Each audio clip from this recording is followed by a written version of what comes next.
Hello once again, audience. When we left off, we didn't have a podcast, and now we do, apparently. So for our first guest, we have T. Diddy and E. Willie over here to my left. And we're going to just do one segment for this pilot episode of the podcast. So without further ado, we'll get into the subject of workplace confrontation. So if you didn't know, by trade, it's not really a trade, it's not really anything. I really shouldn't even have a job, is what I'm getting at. If people did what they were supposed to do, there'd be no need for superintendents. I'm a superintendent, so I literally get people to do what they're supposed to do anyway, in the order they're supposed to do it. That's my job. T. Diddy here, he is an estimator. He used to be a superintendent. He's done some project management as well, so he's kind of like the voice of reason, kind of. I wouldn't like go all the way and say that, but he's probably the best one to listen. As far as all three of us are concerned, just listen to him. He's probably going to be right. And then we have the project manager turned land baron, E. Willie. So with him, you just have to watch what he says, because now he's on the other side. He used to be a typical project manager, which when I say typical, that is meant to be derogatory. So without further ado, the subject matter is workplace confrontation. Why do estimators and project managers screw superintendents when it comes to the budget? That's not even close. It's the truth. So we were talking earlier about what some of the tactics that you use to put into place when you're putting together a budget. So for the lay people out there, a construction company has to put a proposal together. They put money together, and they say, hey, Mr. Client or Mrs. Client, and we want to be equal, he, she, other, whatever. We can do this job, we can build this building, we can do this project for X amount of money. That's what T. Diddy does. He puts that budget together. And then from the project management side, E. Willie, he tries to keep that money in his pocket and not give the superintendent, which is my role, what he needs to get the job done. So from a very biased perspective, we'll set up the question. Well, I mean, we all don't want me to interrupt you for this. No. From your agenda.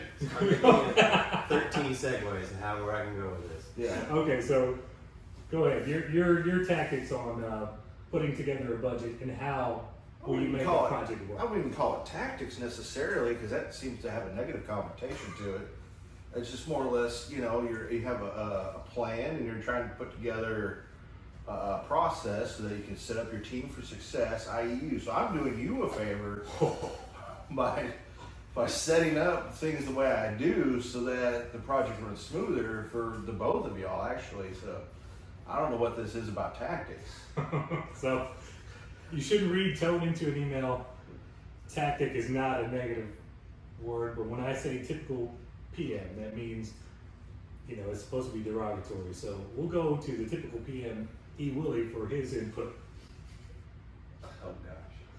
So probably one of the best ways to answer this question is to avoid confrontation. Now, to manage that inevitable confrontation is at the beginning of the job. The PM and the superintendent should both be looking at the budget that was established for the job on paper by the estimating or the winning team for the company. So if you enter into it that way, both people seeing the same thing on paper, that will help bring down that level of what you're kind of proposing there is the confrontation. Because I know where I feel like where you're leading is the PM wants to hold the money tight to his vest, not tell the superintendent where all where the hidden stashes of opportunity may be, which would be in this case, say we've over budgeted in some category and we leave it that category, but we aren't going to necessarily let the whole team know that there's another $30,000 sitting over here. But that's really kind of another way of having additional contingency without a line item on paper that says specifically contingency. Okay, well, that makes sense in an ideal world. That's a very nice way to put it. It's a nice way to put it, but That's the PM way. that's the typical PM stance. Because the way I see it is he's hiding information that I need because I'm bending over backwards trying to. But you're speculating about that, though. Mm-hmm. You don't know he's hiding information until you find it out. Well, if he didn't hide information from me in the first place, I wouldn't have to speculate. Well, if he was better at his job and you never found out, That there'd be no confrontation. So I don't see where you're coming from. No, actually, that does lead into one of the points of confrontation is you talk about bias and agendas. You know, my agenda as being in the field is to get things done. If you want me to make ice cream, you got to give me the ingredients. If you're holding something back, like whether it be salt or ice or whatever the case may be, I kind of need that to do my job. I think what you think he's holding back, though, is more or less sprinkles and not necessarily an essential part to do your job. Very well put. But the client loves the sprinkles, you know. And if we have money for sprinkles in the end, we'll give them sprinkles. So, But don't hide the fact that we can buy sprinkles because I might just need to buy more icing. So it's a trust issue. it's as I said, the Yes. same word. It's Yeah. a trust. It's a You're trust getting issue. into trust. And that's something that's, somewhat delicate on a job site because you don't trust your subs either. Otherwise, you wouldn't necessarily be there or have to worry about managing as much because, Right, like what you said in the beginning. yeah. So with that, seeing as I'm right and both of them have come to that conclusion.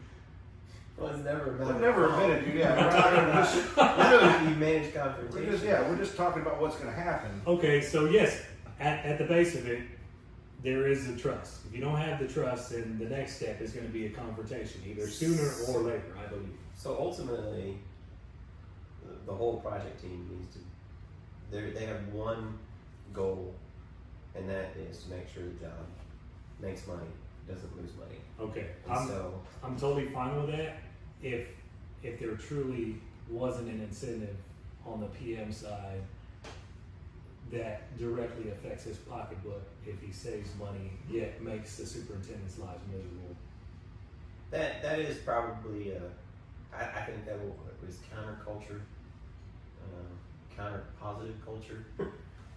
That would definitely you would. I think you're thinking about the late 80s, early 90s So, band Culture Clash. Is that? If Culture Club. Boy, No. What's the other one? The Clash? Cult of Personality. Who's saying that? Oh, that was. Oh, those are the black guys. If you hadn't told me what his cult of personality, I could sing the entire song right now. Because it was. Sorry. Squirrel. Hang on. This is riveting podcast right here. We'll take the rest of the time trying to figure out. It was Living Color. There you go. Living Color. Was not to be confused with the show In Living Color. Didn't have anything. But continue. I'm sorry. So, which that's a whole quick thing. That's a whole other topic. We can talk about the era from like '88 to '91 Yes. of awkward music Awkward and music. culture. Like it was there. But anyways, go on telling him he's wrong. you're number one, you're not wrong. Number two, Don't feed him that sort of thing. He already he knows. needs it. You know, he likes to have folks stuff about with the ego. It's all good. Don't break your arm bouncing back. We found the flow that So one time. you get to a project and you've got one person who does have an incentive monetarily, Mhm. and the rest of the team doesn't. That could probably cause some issues. I think that you ultimately got to get away from that approach, and it really needs to be, if you're going to incentivize your employees per project, then that needs to be your known plan across the board from the very beginning. So because when it's all about one person on a project team, it's just probably not going to work well. I mean, it's going to work, but you're likely going to have a lot more confrontation. The PM's not going to want to tell you where all the money's at, and most people want to succeed. Most people want to get out there and do a good job, but it's also very difficult in what this industry is, because if you've been in it for more than 25 minutes, you've probably learned that, man, I had no idea 25 minutes ago that what just happened. Mhm. And all too often, matter of fact, almost every time when something happens that's unexpected, it costs money that wasn't originally in the budget. Cha-ching. And so that's another reason why, you know, estimators will create hidey holes for money, and then PMs will create hidey holes for money, because we're trying to prepare for the unknown. You know, that's a big motivator, because you go back to that first point of, you know, everybody wants to succeed, and I think, you know, if you want to incentivize it and do it for the team, not for one individual, because then how can you create that real team atmosphere otherwise?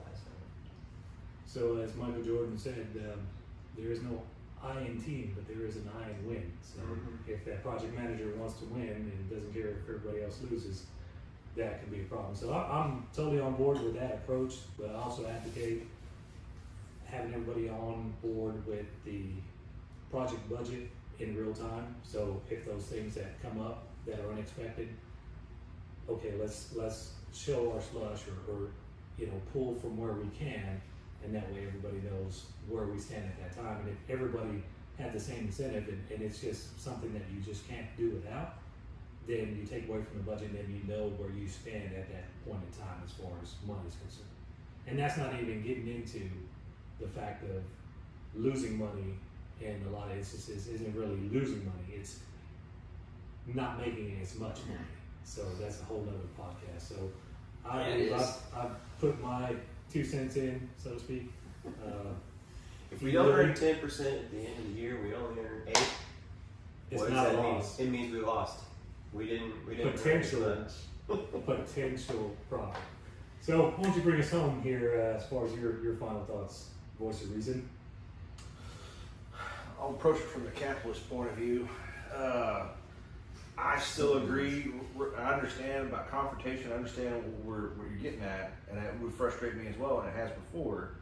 But at the same time, it's there in place for a reason. Because if that one person that's in charge of the budget and makes a little, and has an incentive to make extra money, they're going to learn real fast that they have to figure out how to manage information being told there, and they need to give a certain amount. Because if you tell them, hey, I've got all this money up front, all that person sees is that money that could be spent making my life much easier. Yes. But there's a balance. Well, it's called trust. But there's a balance to. You're saying you don't trust me with all that money. I'm saying I'm going to make an informed I'm decision. saying I'm helping you by not trusting you. I'm going the counterpoint. I understand human nature. We were having a little feel good for a second there about everybody trusting and everybody working as a team. But you're telling me that you're not trusting me. You're saying And I think I'm going to withhold information. That's how you would interpret And I it. think Because- for your own but it's benefit, true. for your own benefit, I have to do that. Wow. So like my dad, if he were to care. So I believe that's been 10 minutes. What does the timer on the stove say? Okay, the timer went off on the stove. That means 10 minutes has passed. So you've been here with the unnamed podcast. It is spotted. We'll get this through editing. And maybe your hat. Brought a prop. So this is what happens when you go from the field. No, actually, you didn't even go from the field. You go from the office to the field. Well, the office was in a field at one point. And then you turn into Yes, that it guy. was. Start out and then turn into a $10 million trailer complex. I built the largest, most expensive trailer complex for a project ever. Possibly in history. Ever? I think ever. All right, we'll get into that on the next podcast. We'll see you later.